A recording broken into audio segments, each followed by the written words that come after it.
the New Marketing for Your Small Business podcast, delivering the latest opportunities in marketing to help your small business grow and prosper in a digital world.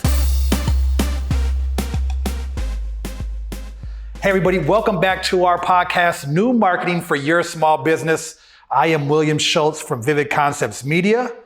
And I am Luke Porter from Moving Tree Media. And today we have a great episode for you because it's episode number 2. And you guys are probably wondering, who the hell are these guys on my screen or in my earphones? Well, today we're going to find out who Luke Porter is, because today's episode is, who is Luke Porter? So I'm going to be interviewing Luke. We'll get a little opportunity to find out a little bit more about his background in marketing and sales and kind of maybe some other things that you might find interesting about Luke. So without further ado, Luke, maybe why don't you just say your name and your business and how long have you been in business for? Luke Porter, Moving Tree Media. I started my own business. Well, I started part-time in 2017. And went full-time with it in 2019. Okay. And tell me, what is your business? What are the services your business does? What does your business do? Really, it's a digital marketing business. But the things that I focus on the most are 3 things. 1 is video production. 2 is website design. And 3 is social media marketing and management. Okay. And so going from there, let's kind of reverse engineer everything. How did you even get into video and marketing and websites and stuff like that? So as far back as I can even remember, like literally kindergarten, I wanted to start my own business. Really? And in kindergarten, I would draw cartoons and sketches. I'd draw like Darkwing Duck, Minnie Mouse, and I'd charge other kids $0.25 a drawing. I call it the Porter Cartooning Company. Oh, wow. So you were a hustler and a creator from the beginning. And then my family got a family video camera, and I started making these stupid little movies where I would play all the characters and just move the camera around. Like I remember one where I was a wizard, and I had a magic watermelon that could read people's minds. We need to dig up that footage. So, Luke's parents, if you guys are listening and watching, can we get this footage? We're going to need that for future episodes. And so I've always been drawn to these creative things. And in high school, I would draw these cartoons. They are called Nobody versus Evil Nobody. Okay. Think about it like Spy versus Spy, the old Mad magazine guys. Mm-hmm. Same concept. You had one guy wearing a white shirt, one guy wearing a black shirt, and they would fight. Okay. And I made a book and published it in high school. Wow. We sold like 300 copies of it. Are you serious? Of just my goofy little fighting cartoons. That's pretty cool, man. I mean, you were already an accomplished creator and entrepreneur, like grade school, man. And I was just busy chasing girls around. Like, what the hell, man? I need to get on your level. So you're in grade school, you go there. So what were you doing in high school? Because I got to imagine this entrepreneurial spirit and this creativity must have kept leveling up as you were growing as a young man. So the plan was to major in fine art. Okay. Because I also loved painting. Okay. I love sculpting. That I'm going to be an artist. That was the plan. I went to college and started doing fine art. And then everyone said, you're not going to make it as an artist. Why did they say that? They said artists don't make any money. Oh, okay. They said you should keep art as a hobby, do something else. Okay. So I thought, you know what? At the time, I loved computers. I was making my own video games because, of course, entrepreneurial spirit. Okay. Actually, in college, I made 2 full-length video games. Wow. And a video game company, and I sold it to a European developer. Really? That's awesome, man. See, just so you guys know, I'm finding out about all this today, right now. So this is a treat not only for you, but for me as well. So you sell these video games to a developer, then what's next? I mean, that must have really got your blood going like, wow, this is great. So I'm thinking, you know what? I enjoy programming. I enjoyed programming these games. I'm going to go into computer programming instead. Okay. So I switched my major from fine art to computer science. And you can still be creative because you're creating a game. Yep. Okay. So I graduated with a computer science degree. Yeah. And I got hired by this company to write some code for them, to do programming for them, but they didn't have a marketing person. Oh. They're just a small company. Okay. And so I said, hey guys, yeah, I'll keep doing your programming, love doing this, but while I'm here, I love doing all this stuff. Yeah. I marketed my own video game company. Want to do your marketing too? So I started doing their graphic design, their website, their videos, learning all the time how to do it the right way myself. You're getting paid, and you're getting paid to learn, and you're getting paid to do something that you love. You're finding out you really love doing. Oh, that's awesome, man. And the more I did it, the more I loved it. And they would send me to classes to learn more. And I would use YouTube like all of us have learned to do to learn new skills. And YouTube University. That's right. Yep. So how long were you with this company for? 14 years. Wow. And so at what point in time did you decide, okay, you know, I need to go do something else? And what was kind of your thought process behind that? I just always felt like I wanted to do my own thing. I wanted to have my own company, be able to take care of clients the way I wanted to.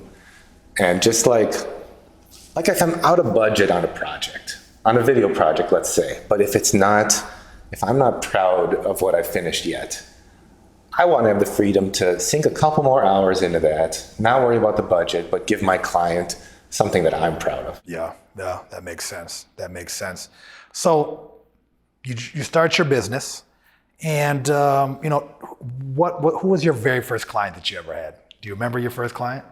So we have our yoga instructor. Okay. Her name is Minda. She's amazing. Okay. And we did a free video for her, just talking about her philosophy on working out and taking care of your body.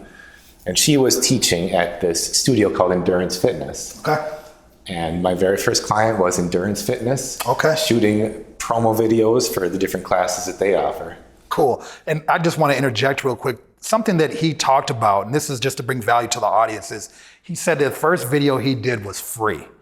Okay, so think about that. I think I see a lot of business owners and small business owners, we get into business and we're so hung up on needing to get paid that we don't realize that sometimes you have to give away some free services so you can build that, build your portfolio so you have something to market yourself with. So don't always come out the gate saying you have to charge. I recently was talking to somebody and they're a newer business and they wanted to charge a very expensive price for a service that they offered. And kind of my pushback to them was, well, who are you? Why should what have you done to qualify for you to be able to charge that amount? So I think something that, just to bring value to you guys, that the fact that you said, hey, I did my first thing, what did you say? It led to being a client of the gym that person, or the studio that person worked at, correct?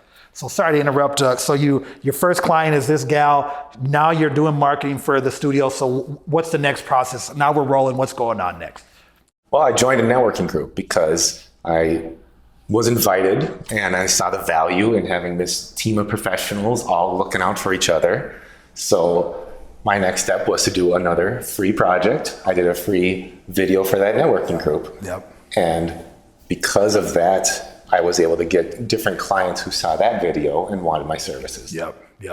And that's kind of how we met, is actually in this business networking group. We weren't in the same, what they call chapter, but he was an ambassador to our chapter, and I had heard him talk about LinkedIn, and I was like, man, nobody's talking about LinkedIn. It's the first guy I've heard in Minnesota talk about LinkedIn. So it was a great opportunity, and I would say that was probably a year maybe and some change before we ever really decided to start doing this show and building our Facebook group together. So you know, you kind of have some clients now. Maybe you can talk about some of your services that you provide for these clients. Talk a little bit about what you've done and maybe like where you started from and how it's evolved, and how you as a creator and as a business owner has evolved as the business, and your skills. Like, hey, we started doing this, but now we've evolved to this. Yeah, actually, I'd like to even take it back one step. Okay. Jumping off of that, I had been wanting to start my own business for a lot of years before I actually did it. Yeah. And I would just I'd take like the first couple baby steps, and then it wouldn't go anywhere and I would get discouraged. Okay. So I never ended up starting my business for years. And it wasn't until I started listening to Gary Vaynerchuk. Yes. And what he gave me was this like permission that it's okay to work your face off to create the thing you want. Yeah. And I had always felt before like people would tell me, you're working too hard, that you don't need to work this hard. And then I've learned through starting my own business and finally doing it, finally getting that permission is it does take a lot of work, but it's work that I love and it works. Yeah. I put in the work, I put in the hours, and it works. It actually does work. And I would say this too, talk about failure. You said that before you finally pulled the trigger, you felt discouraged. How did you get over that fear of failure? How did you get over, because I know that as a business owner and just how things go, I'm sure there's still days you're discouraged and things aren't going your way. What were you able to do to bring value to the other business owners out there?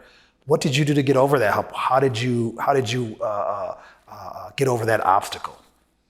So I made a list. I made a list of the things that I love doing. Okay. Of the things that I knew for my business I love doing the most. I love editing video. Okay. I loved making content for social media for people. I love seeing a finished website when I'm done with it. I love that finished, perfect website. It looks exactly the way I want it to look for my client. Yeah. I love that feeling. Yeah, that's awesome. So I use those feelings, those points of things that I knew I loved doing, and I expanded on those.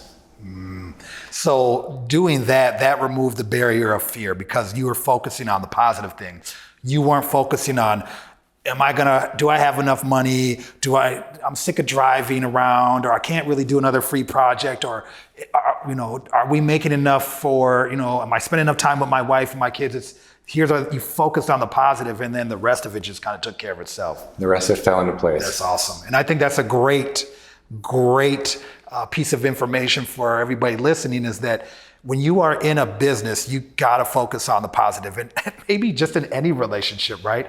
With people, with loved ones, with family, you just have to focus on the positive, and with yourself, because the most important relationship we have is with ourselves oftentimes. And like Luke was saying, is like he had self-doubt that he had to overcome in order for him to be successful. So you get over that hurdle. So let's talk about how your business has evolved now that you were able to conquer that hurdle. So the biggest way that it evolved was through social media, through my social media work for my clients, because social media changes so much, so often, and each platform has its own nuances. And so there's so much learning that needs to happen to be able to master each platform. So as I was able to get more clients and do their social media work, I was able to master each of those platforms on their behalf. Right. And it takes time to learn all of that. That's Right. not a quick process. Right. So let me just get this straight. You started out mainly focusing on video, and then it's evolved more into like social media and a marketing company. Like when you first came out the gate, were you just kind of like, I want to help people make videos? Or did you always know you wanted to be more in depth with the social media marketing and building the brand aspect? I always knew I wanted to, but I needed a reason to. And when you make a video for a small business, we both know if you just put that video on your website and do nothing else with it, it's kind of a waste. Yeah. So part of it was learning from my clients how to take this video and potentially, when you have this video shoot, how to make multiple videos and cut up your content and rework your content and just have this stream of social media video content available. So that's how I got more into social. And we've had this conversation too. One thing that we see our clients and small business owners do is they call us, they want a video, we make video, they post video one time, and it never sees the day of light again. And that's where, we come in and we want to say, no, stop. We can repurpose that video in so many different ways and post it on so many different platforms. And I think that's one thing for you business owners out there as well, is quit hiring people to do a video. Hire people to do a series of videos And if you're not gonna post them, and be real honest with yourself, all right? If you really don't have the time to post those videos, hire somebody like us, or a marketing company to post those videos for you, right? Because what we get is like, oh, I want to do 2 videos. And we do the 2 videos and you post them on your social media one time. What do you think? 20% of that person's following might see that video. And then it's a waste of your money because you're not going to get the reach that it needs. So what is it that your company does? Maybe going a little bit more in depth in like the videos you make and the social media management and stuff like that. So if I have a client who I'm doing all their digital marketing, what I like to tell them is start with the blog. And maybe it's a written blog, maybe it's a video blog, but the blog can be the heart of everything. Because when you make content for the blog, not only is SEO going to work in your favor, so you show up higher in search results, but you pull content out of the blog for social media, if it's video or if it's text. If you are making, 5 things people didn't know about your business, each one of those 5 things is a social media post. Yeah. So it provides this steady stream of content, and you only have to really do the hard work once to make that blog post. Yeah, that makes sense. So then from there, are you using that blog and are you pulling copy from that blog? And for those of you guys that might not know, copy is the written word. The copy could be the captions on your social media. Copy could be a blog post, just the written word. So are you using that copy and are you using it as like the roadmap to the visual content then? Absolutely. Sometimes I pull all of the content out of it and we'll post it as a LinkedIn article because LinkedIn articles trend very well. Sometimes I'm just pulling snippets out of it as an isolated social media post with its own image for branding purposes. Sometimes I'm not even driving traffic back to the blog because if you're always posting links on Facebook and LinkedIn, you get penalized because Facebook doesn't want people leaving Facebook. So a lot of times it's just a piece of great content with no link anywhere. Yep. And for you business owners listening and marketers, and most of you marketers should know this, one thing the social media platforms don't want you doing is leaving their platform. So they will not show your post that has a link to an external page. So let's say you post a YouTube link on Facebook, or let's say you're on LinkedIn. LinkedIn's really notorious for this. If you posted a YouTube link on your LinkedIn page, the likelihood of them showing that to your audience, the majority of your audience, shrinks because they want that image and that video to be on their platform. They don't want people leaving the platform, right? Exactly. And so you're using that blog as a way to kind of generate some organic content. What are some other things you do to create that organic reach for your clients? One thing I do is schedule a video with them, and oftentimes it's part of this video marketing package, but we just have a conversation with the camera rolling. And I ask them questions, just like you're interviewing me right now, I interview them, and I get all that great content spoken from the heart, where they are just talking about their passion, they're talking about why they do what they do, they're talking about what they know. And then in my video software, I can transcribe all that, pull the text out of it, and with a little massaging and tweaking, that text makes for great blog content, great social media content, even without the video. Mm-hmm. And so again, for our marketers that are listening and our business owners that are listening, transcribing means basically taking the verbal, the audio of our words, that our spoken word, and putting it into a software that will transcribe that into text, into copy, into written format. And now you have another way so that you can pick out written content from your clients. So think about what Luke just said. We have our blog, and now we actually have content from our interviews. So how many months of content do you think you could pull from those 2 sources alone, do you think?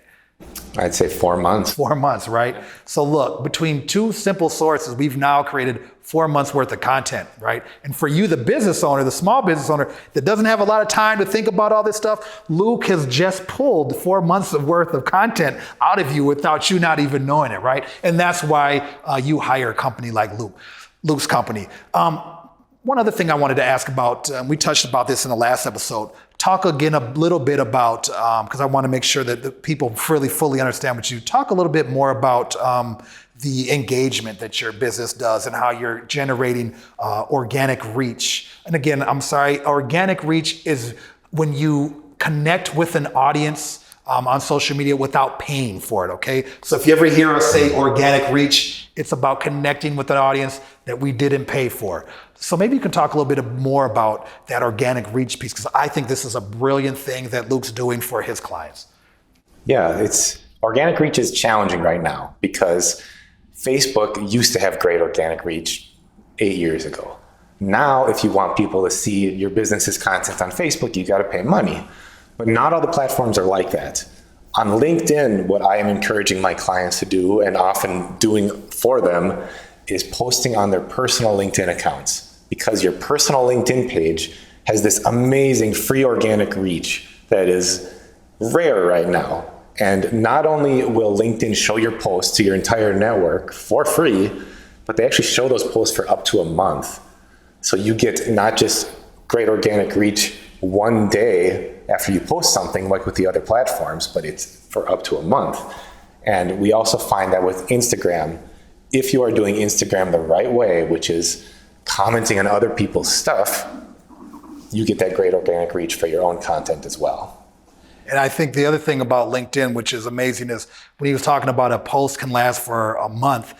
You know, if you think of LinkedIn and Facebook, the life cycle of a post is probably 1 to 2 days, 24 to 48 hours. I mean, LinkedIn, if I had a really good post, and I don't have many of them, I'm not a LinkedIn star by any stretch of the imagination, but I've had a couple where, 4 or 5 days later, it's still popping up on people's timelines. And when you go on LinkedIn, you'll see posts from 4 or 5 days ago, a week ago, a month ago on your timeline. So LinkedIn is a great tool for small business owners. And when you got somebody like Luke doing engagement with your business, for your business, that's just going to help your business grow as well. So let's, wrap this up a little bit and talk about, what is the future of your business? Where do you see your business growing in the next 3 to 5 years? And it's a two-part question. Where do you see your business going? And then where do you see marketing as a whole? Because this is the new marketing for small business. Where do you see new marketing growing for the other small business owners out there?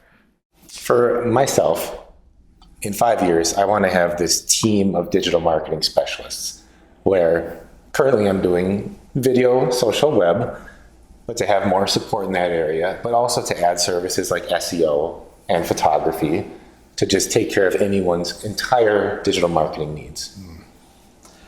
And where do you see the future of marketing as a whole going to?